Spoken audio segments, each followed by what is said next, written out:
distractions, that we've been reflecting on purgation.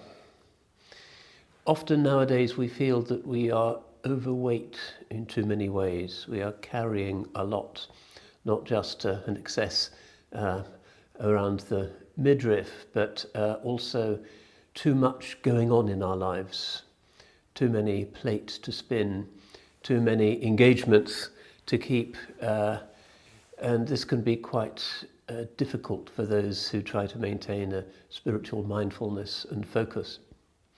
In the month of Ramadan, through Allah's grace, many of those distractions are taken away because many of our sort of more usual routines to do with physical sustenance are simply not there any longer.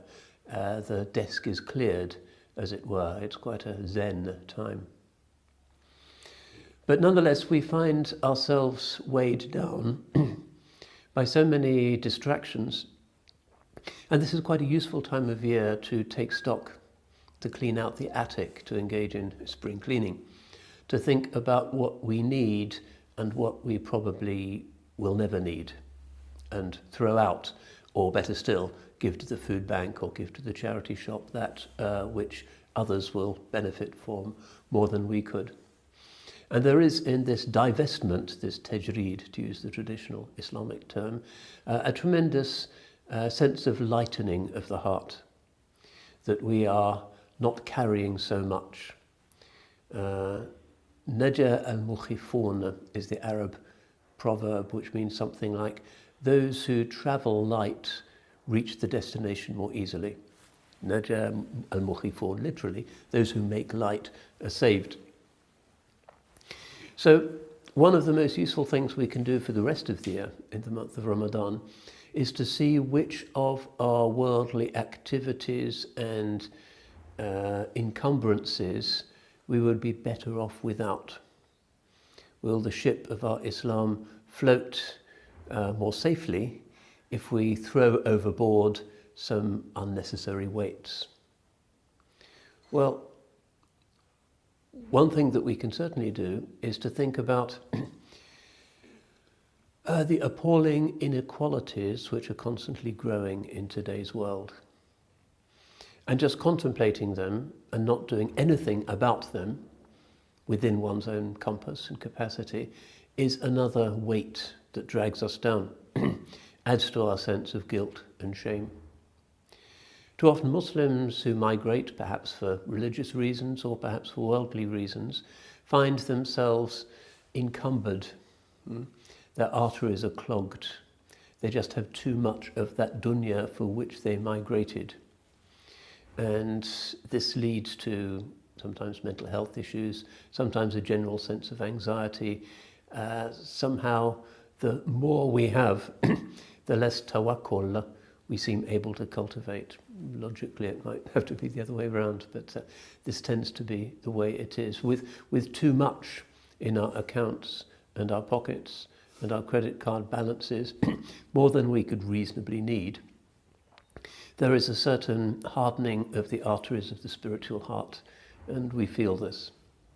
So in the month of Ramadan, when we are attempting this tajreed, trying to lose some weight, I suppose, physically, we also need to think about how we can lighten our ship as we move through life. This is something that is stressed very much in the Holy Quran, and sometimes we cringe or recoil when we look at some of the absoluteness of its language. Many of the earliest verses of the Holy Quran were inveighing against the wealth of the Meccan plutocrats who were engaged in Alhaakumut takathur. That's so amazing. It's just two words, Alhaakumut takathur, and it sums up the entirety of what most human life nowadays is about. Rivalry in worldly increase has distracted you. You can't get it into English in less than about 8 words. This is part of the telegraphic condensed brilliance of Allah's speech. Alhaakumut takathur. So this is about rivalry in worldly increase because we want a car that looks as good as the car parked outside the neighbour next door. But we also want the increase itself, more stuff. And this distracts us, lahu. Al-Hakum. Lahu is a kind of game, it's like a sport, it's like a trivial pastime, it's like kidding time. But we've been distracted by this worldly increase from the things that actually really make us happy. What really makes us happy in life?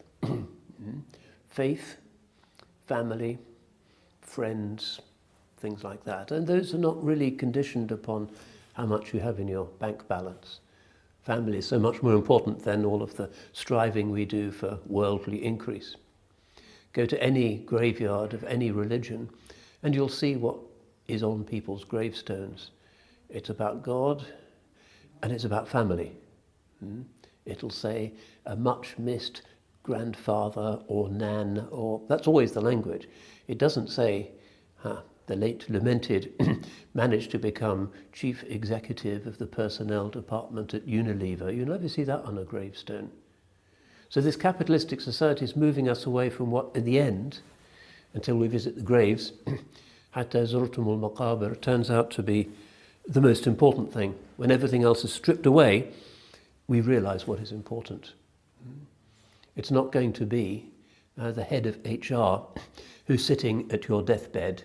It's going to be your nearest and dearest, and it's going to be, inshallah, the angels. So Allah uses some quite hard language when he speaks of this human tendency to avoid what actually makes them happy and what is important, because we're distracted by the glitter of the gold.